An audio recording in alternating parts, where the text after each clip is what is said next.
Kasus kekerasan seksual terhadap perempuan dan anak semakin marak. Pada tahun 2021, Komnas Perempuan menyatakan ada 2.945 kasus kekerasan. 8 dari 10 perempuan di Indonesia pernah mengalami pelecehan seksual di ruang publik. Faktanya, siapapun bisa menjadi sasaran pelecehan. Kita tidak hanya bicara soal sentuhan, tapi juga apa yang disebut catcalling, stalking, melakukan paksaan kencan, pertanyaan yang terlalu pribadi atau sederet lainnya. Juga pelecehan melalui dunia maya lewat komentar-komentar yang tidak sepatutnya.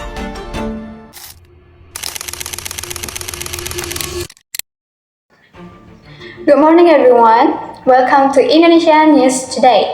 I'm Tiffany Nurita and thank you for joining us. Today we were going to discuss one of the most serious social issues in Indonesia, sexual violence. Sexual violation is more than just a criminal act. It is a violation of human rights that can have long-lasting physical, emotional, and psychological effects on survivors. This issue has become a growing concern because cases continue to be reported in different parts of the country. It is important to understand that sexual violence can happen to anyone, regardless of age, gender, occupation, or social background.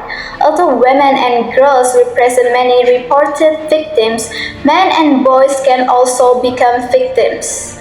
Unfortunately, many survivors choose not to report what happened because they are afraid of being blamed, judged, or not believed. Today, we will discuss 3 important facts about sexual violence in Indonesia, including the current situation, where this incident occurs, and what can be done to prevent them. Let's begin with our first report. Sexual violence remains one of Indonesia's most serious social challenges. According to reports from government institutions and organizations that protect women and children, thousands of sexual violence cases are reported every year. However, experts believe that the real number is much higher because many victims never report the crimes. Many survivors remain silent because they fear social stigma, threats from the perpetrators, or a lack of support from the people around them. Some victims are also worried that reporting the crime may bring shame to themselves or their families. Although women and children are among the most frequently reported victims, men and boys also experience sexual violence. Unfortunately, male survivors often face additional barriers because society may expect them to remain strong or believe that men cannot become victims. Experts emphasize that sexual violence is not about gender, but about abuse of power and violation of another person's right. This situation reminds us that every survivor deserves protection, justice, and respect. Now, let's move on to our second report. One important fact is that sexual violence can happen anywhere and to anyone. Many people think these crimes only happen in dangerous places, but in the reality it's very different. Cases have occurred in homes, schools, universities, workplaces, hospitals, public transportation, entertainment venues, and even places of worship.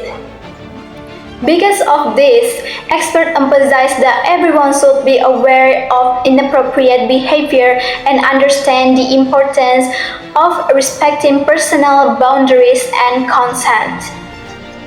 Creating safe spaces is not only the responsibility of the government, families, schools, companies, and communities all have important roles in preventing sexual violence. Finally, let's look at our last report.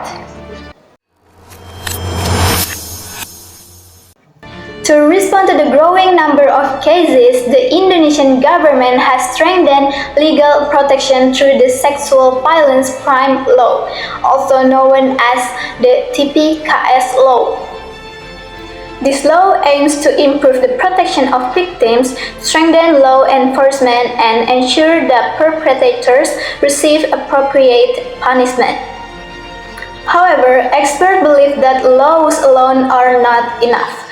Education is one of the most effective ways to prevent sexual violence.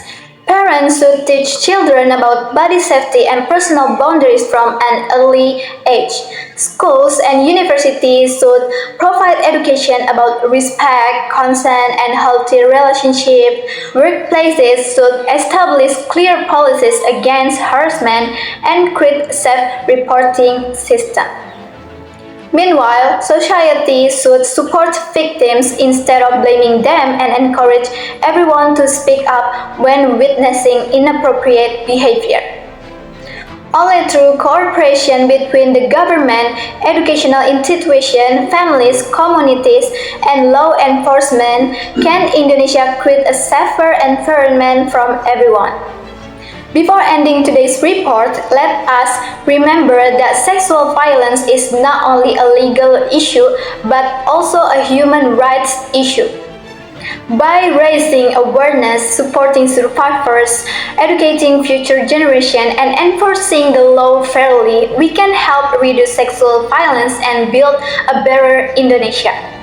Thank you for watching Indonesia News today. I'm Chutpani Nurlita. Stay informed, stay aware, and thank you for watching. Goodbye.